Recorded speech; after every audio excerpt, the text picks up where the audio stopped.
आम्ही महायुतीमध्ये सामील झालो त्यावेळेस खरं तर सगळ्यांचं मत असं होतं, आता काही जण बोलत नाही, उद्धव ठाकरे साहेबांचं सरकार गेल्या राष्ट्रवादी काँग्रेसपेक्षाचे जेवढे आमदार होते, अनिल वैदास तुम्ही त्याचे साक्षीदार आहेत, माणिकराव तुम्ही त्याचे साक्षीदार आहेत, इंद्रनील तू त्याचा साक्षीदार आहे, सगळ्यांनी सांगितलेलं होतं वरिष्ठांना की असंच्या असं आपण त्या ठिकाणी त्या सरकारमध्ये सामील होऊ, सगळ्यांची मानसिकता होती.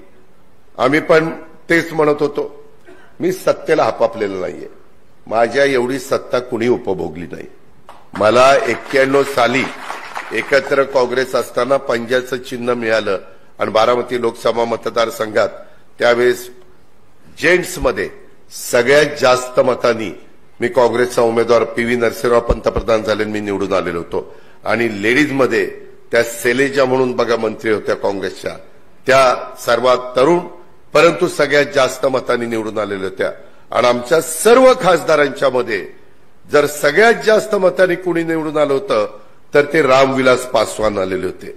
ते 5.5 लाख मताधिक्यांनी आले होते, मी 3.5 लाख मताधिक्याच्या डिफरन्सने आलेलो होतो. तो काळ होता. तेव्हापासून मला सुरुवातीला सुधाकर नायकांच्या बरोबर काम करण्याची संधी मिळाली, अनेक मुख्यमंत्र्यांच्या बरोबर मी त्या विलासरावांच्या बरोबर मला काम करण्याची संधी, सुशीलकुमार शिंदेच्या बरोबर, अशोकराव चव्हाणांच्या बरोबर, पृथ्वीराज बाबा चव्हाणांच्या बरोबर, त्याच्यामध्ये आपल्या उद्धव ठाकरे साहेबांच्या बरोबर, आता देवेंद्रजींच्या बरोबर, एकनाथराव शिंदेच्या बरोबर, अनेक मुख्यमंत्र्यांच्या बरोबर काम केलं.